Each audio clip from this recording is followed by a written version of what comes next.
Okay, good morning, everybody. As we go to the Chitas of today, we're holding on the portion of Pekudei. We're holding on chapter 39, verse number 33. Vayaviu HaMishkan El Moshe, and they brought the Mishkan to Moshe. As Oyel Mayed, they brought him as the tent of the tent. As Kol Caleb and all its vessel, Karasov, all its clasps, as Karashav and all its planks, Berichav, its crossbars, Va'amudav and all its pillars, Va'adanav and its bases. Rashi says, Vayivias HaMishkan, why did they bring it to Moshe? So Rashi, they themselves were unable to erect it. They couldn't put it together for some reason. And because Moshe himself had not done any work for the tabernacle, he was just the one who commanded everything, the manager, but he didn't do anything. The Holy One, blessed be He, left him the task of putting it together. For no man was able to erect it because the planks were too heavy, and no man could naturally lift them upright. These were at least 15 feet planks. But Moshe Rabbeinu put it together. Moshe Rabbeinu said before the Holy One, blessed be He, how is it possible a human agency to erect this? It's just too heavy. These are too big, these are too heavy situations. God answered him, apply yourself to it with your hand. It will appear as though you are erecting it, but I will rise it, but it will rise upright and stand by itself.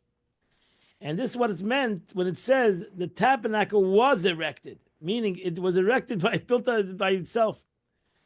And this is all brought in the Medrash Tanchuma. It's brought in the Medrash. As the roofs dyed the skins that were red, as had chashim in the chashim roof, as masach and the purse and the partition curtains. As Edus, he brought them the ark of testimony with badav and its poles, as kaperis and the cover. As al shulchan, he brought him over the shulchan, as kol kelev and all its vessels, as lechem upon him and the showbreads. As Benei he brought him the pure gold candelabra. As Neresea, as Neresamaracha, he brought him all the lamps of the water and all its utensils. As Shemin Amar, he gave him also the oil for illumination. Verse number 38 of the Mizbach HaKtoros.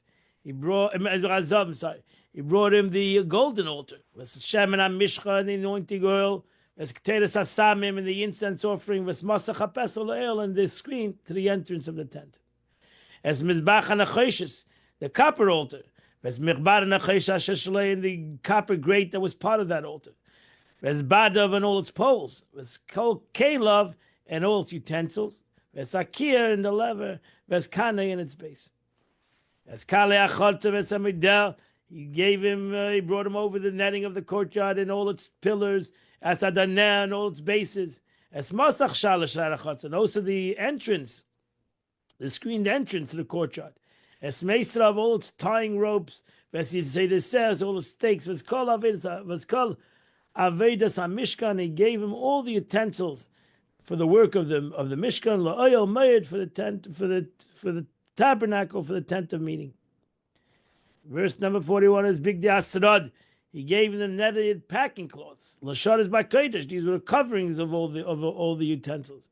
Ladin would be as big that Kodesh. Then he gave him the clothes. He brought him not only the utensils, the Mishkan, they made the clothes too. The clothes that Aaron would wear, his 8 garments, as big day banav, and the 4 garments of the sons. Verse 42. V'chol ashetziva Hashem as Moshe, everything that Moshe Rabbeinu was commanded by God, Kain Asu B'nei Yisrael. This is what the Jewish people did. It's Kol Aveda, their entire work. Verse 43, Vayar Moshe. And Moshe saw, as Kol HaMalacha. And Moshe Rabbeinu saw this whole work. V'hinei Asu Aisei, and he saw that they all did it according to what Moshe God has commanded.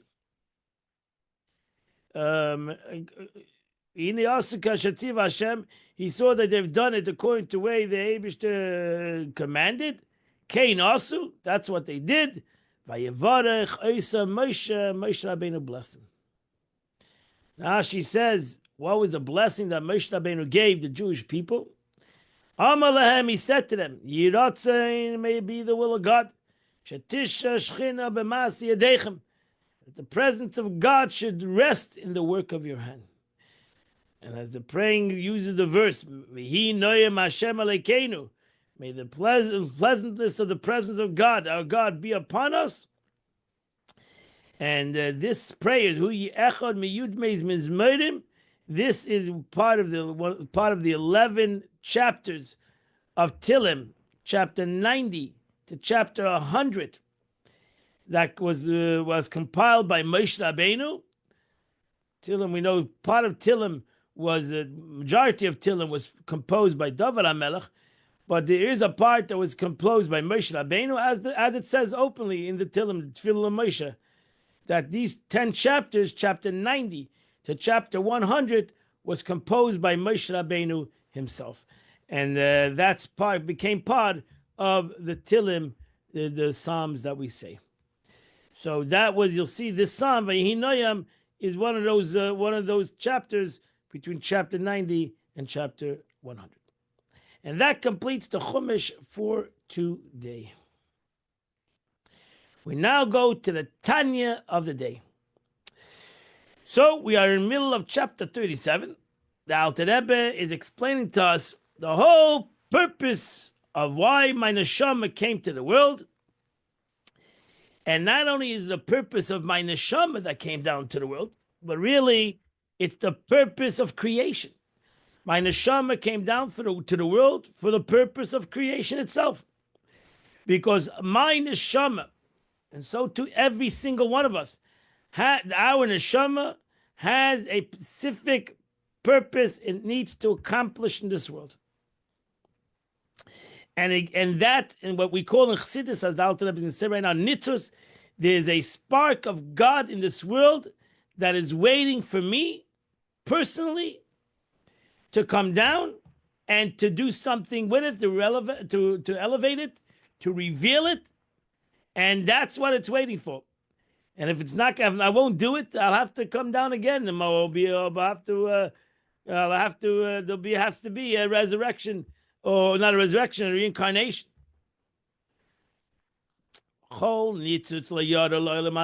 Each spark did not descend into this world to perfect itself, but to perfect the body and the vital soul, as the Alter Rebbe concluded.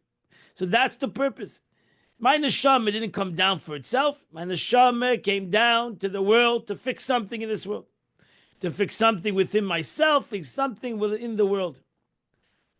Having touched upon the subject of the soul's descent, however, he adds a parenthetical comment, emphasizing the magnitude of this descent.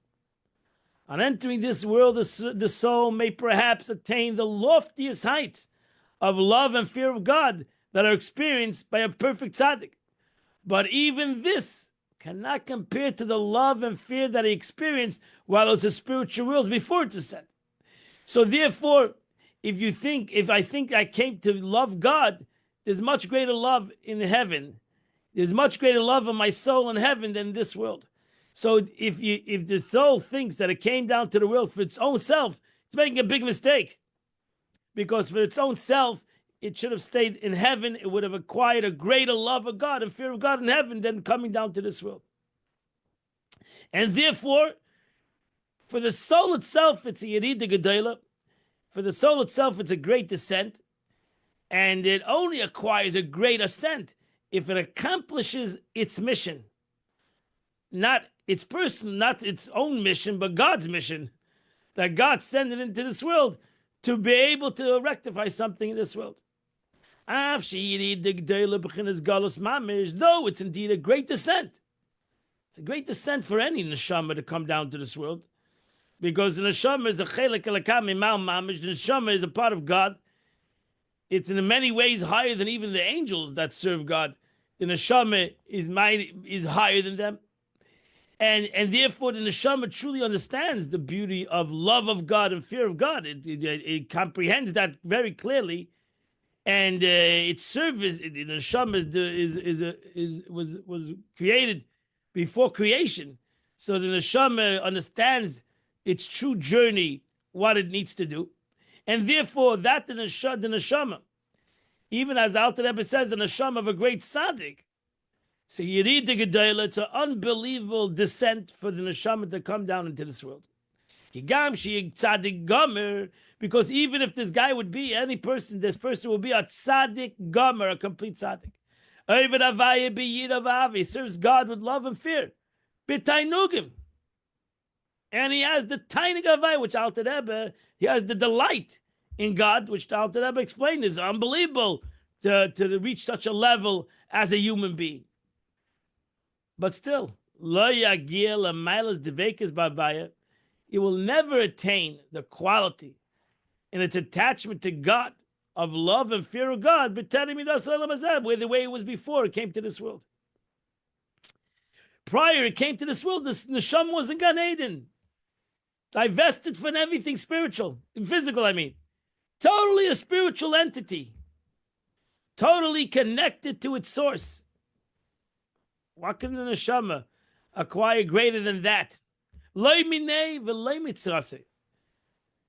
It's not even a fraction, even to a fraction of what it had before.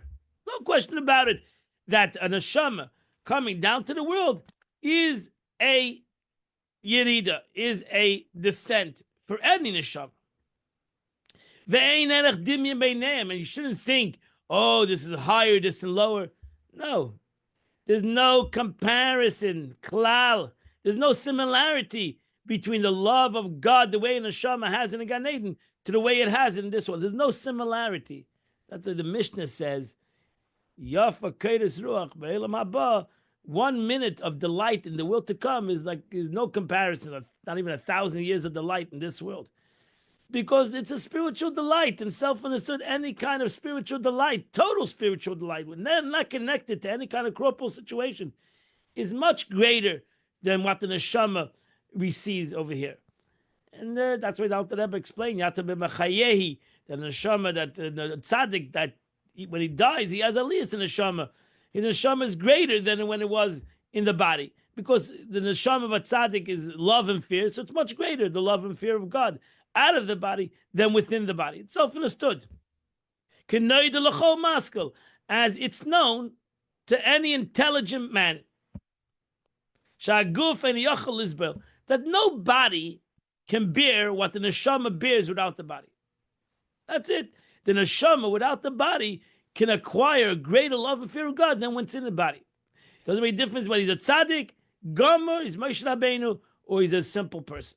Doesn't make a difference. The neshama has a greater spiritual connection to God in a way out of the body than within the body.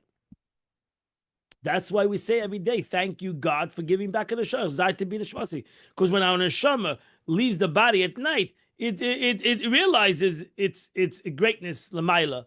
It realizes that it has a greater existence spiritually, and it doesn't want to come down. So the Eibishter, God needs to, so to say, bring down the neshama every day. Shechzarta bi neshama. You return my neshama. Because the neshama itself might say, wait a second, the kairas luach, the delight that I'm having while this guy is sleeping is unbelievable. Is just phenomenal. So why would I want to... That's why the David HaMelech, it's brought down, the David HaMelech would not sleep more than 19 minutes every time. He would make sure he wouldn't have a sleep. He was afraid that the neshama would not come down. So he simply had somebody wake him up every 19 minutes. So that he wouldn't, you don't have to wash negavasa if you didn't sleep 19 minutes. So we wash negavasa anyway, but it's not considered sleeping if you didn't sleep more than 19 minutes. So the body cannot bear a love and fear of such intensity as the soul experience above in the spiritual realms. So having concluded this comment on the formidable nature of the soul descent, so therefore you have to realize What means when you say Shechzayta be Nishmasi? You have to realize the gullus, the descent that my neshama is doing to come into me, that my neshama is doing to do God's wishes to come into my existence. So we to realize that concept. It's not such a simple concept. Oh, the neshama came here. The neshama comes here. He has to come down to this situation. He has to make a great descent. The Alter Rebbe returns to the original point. The descent of the soul is not for his own sake. So why would the neshama do it? Because the neshama understands God's sake. The neshama truly comprehends its mission. It's not a personal issue. It's God's mission.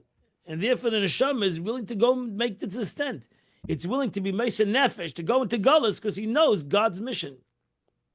And we should also ultimately realize God's mission.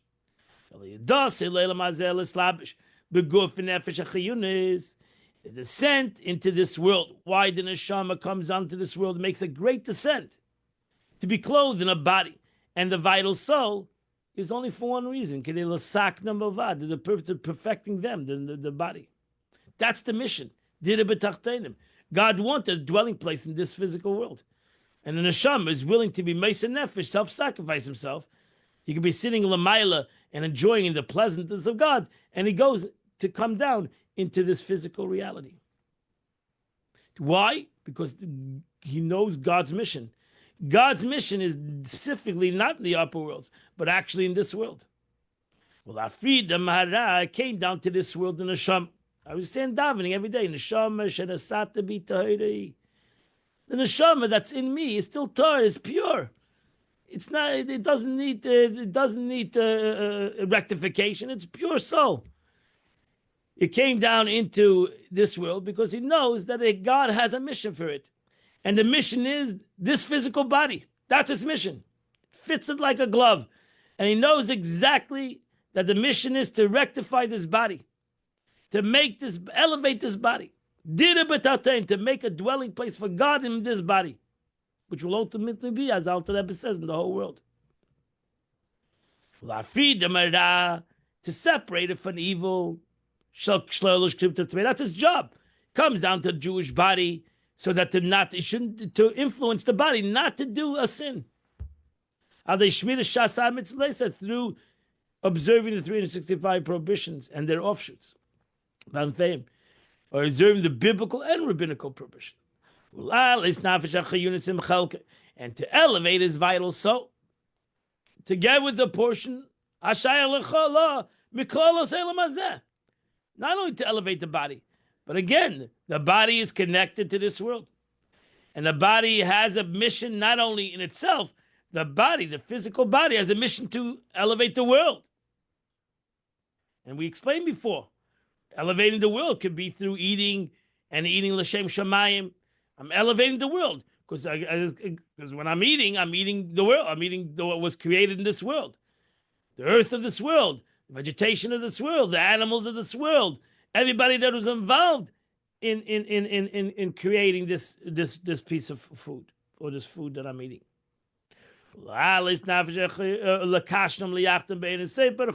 Binding them and uniting them with the infinite light of God. That then I'm going to go and perform all the 248 positive mitzvahs through the agency, the vital soul. One of the positive mitzvahs, it goes in every positive mitzvah, 240 positive mitzvahs, make a bracha on every mitzvah, on everything that I eat, etc. Is called mitzvahs maisis, especially the performance of all mitzvahs involving action.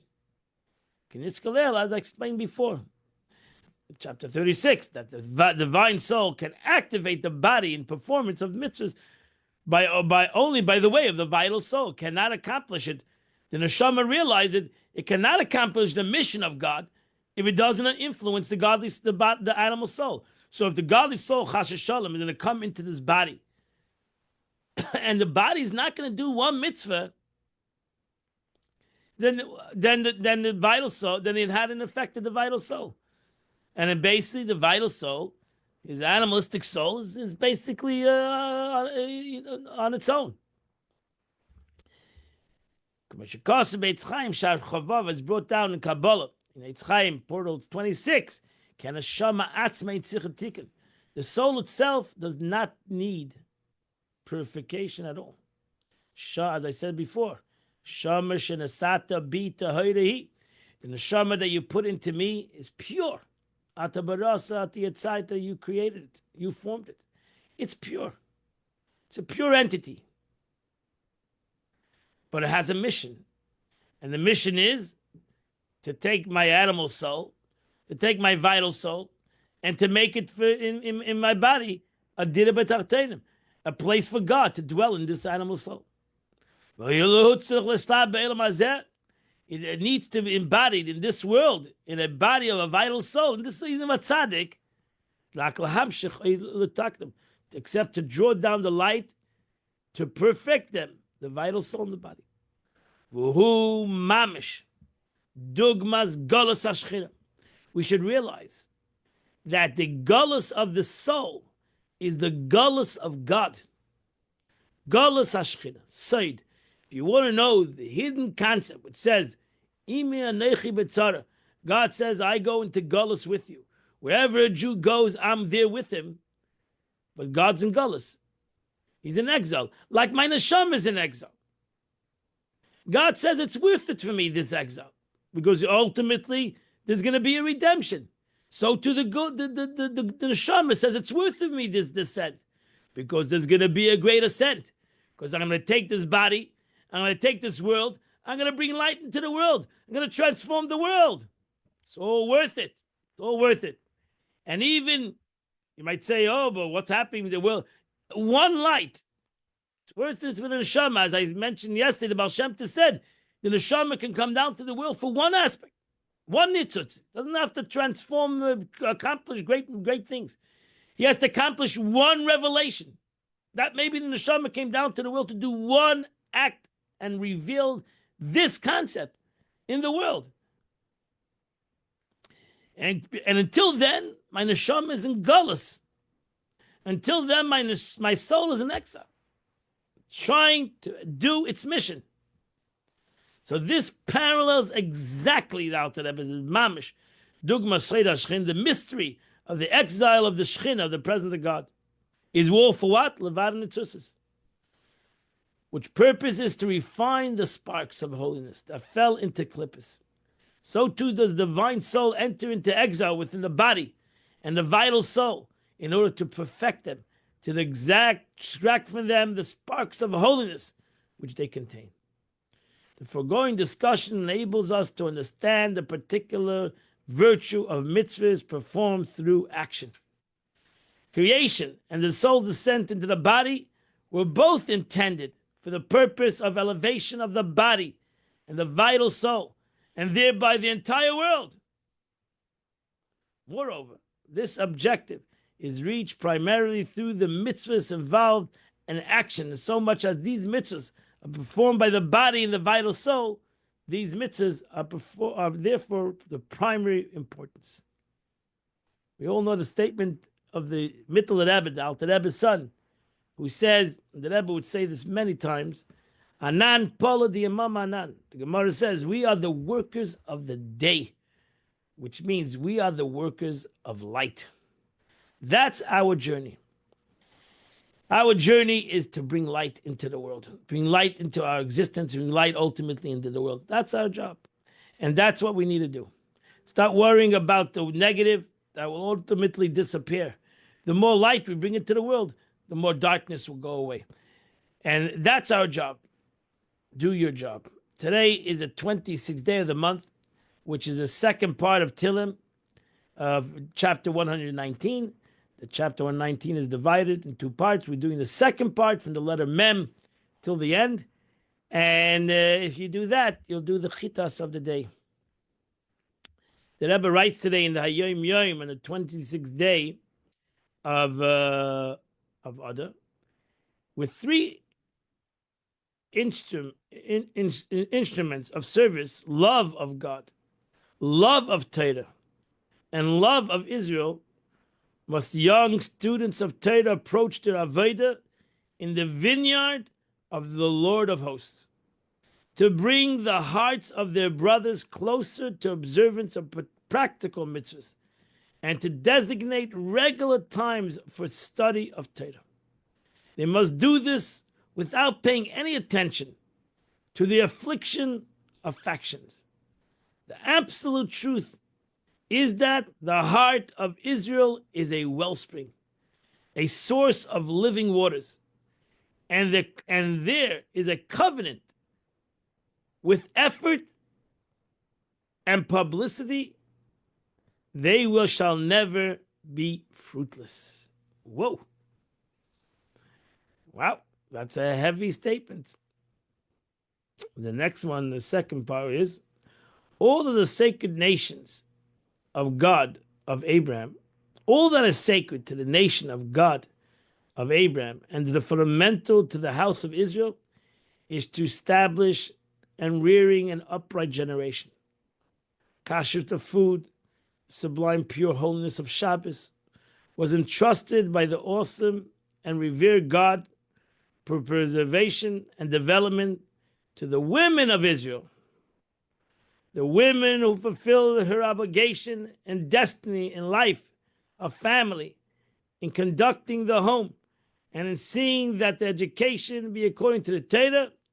This woman is subject of the verse, the wisdom of woman, Chachmas Isha, Bansa Besa, the wisdom of woman constructed her home. It's a verse in Mishlei, Chachmas Isha Bansa Besa. Wish you all a wonderful, beautiful day, and Amir Hashem, we'll see you tomorrow. We'll continue, 8 o'clock, we'll continue the Chitas of the day. Have a wonderful and beautiful day.